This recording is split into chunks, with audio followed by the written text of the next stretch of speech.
Kosala kabato mabete po mokolo kozwama e kozala pasi pesoni. Botela ndeko mobali oyo. Ye bakangi ye en tant qu'escroc azalaka na bibwa mosala na ye kolelaka baninga basedaka ye moto po azwa mwa 1 franc alia asunga pe libota na ye. Mais ye eloko nini ya sali moninga asede ye moto ye azwi yango abongisi basapatu na ye bilamba na ye kitoko aluka kokazio ya kovoyager atia tout la mwisi ya zaza abenda moto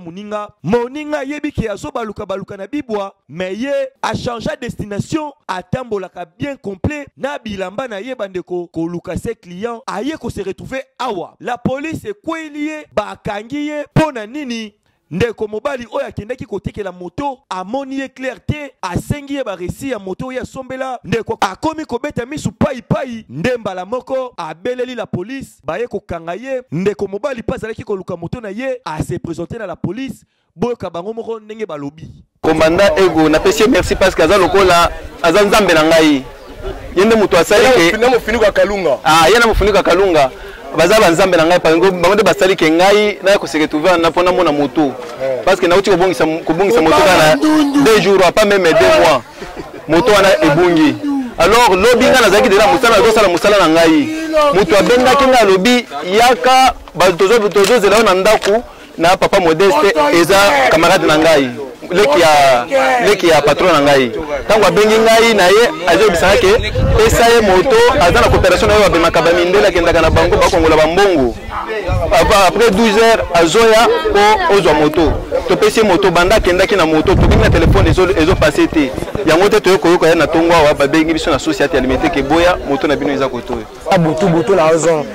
na yo tide moto eta oyo puis oyo teka butu ndeni sava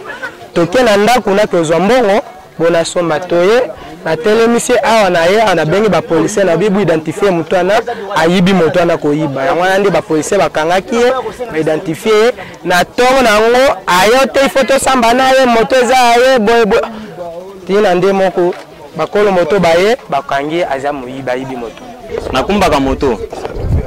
bilamba oyo keti na mwasi mibale ou bien doso la mwasi mibale wa de sukola ouais no bas ko be ba chaussure sapato na zwaki po baya bakende ko cha contour olani ndenge ekolobi moto ya rouge na bazo la biso na enok zena moto eze ya mwana na ngai asedenga pona kende ko bula après nde na ye nango na butu tango na zobula na kotani na ndeko na nga mususu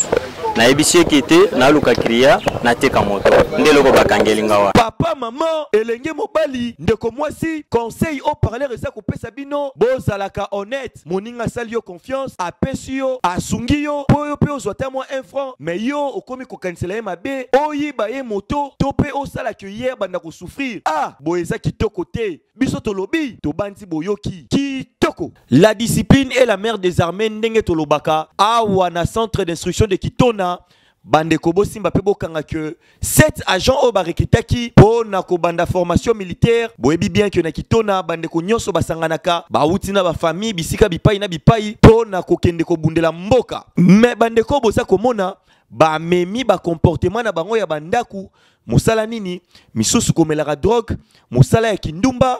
indiscipline kutu kolobate mayo oyo nyonso pona ko préserver bandeko mususu bambuma mabeba kota na FARDC yango wana bazongisi bango na bandaku na bango posa ya nzoto esileki bango te baye ko bimisa ngo kaka awa tangu babengani bango boyoka ndenge baleli na munoko mboka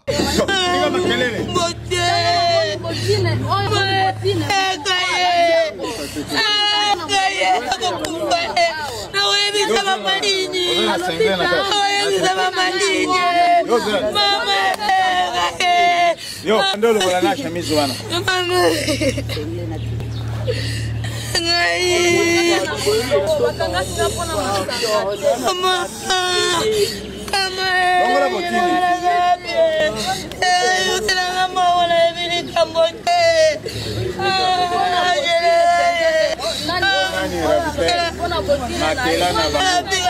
ndeko mwasi ndeko mobali tango ozwi décision okende na centre d'instruction ya Kitona tope ya kote mususu pona kokota na FRDC na biso milengelaka malamu tika baposa ya nzoto tika drogue tika masanga koma discipliné pote obundela mboka malamu boye kitoko te.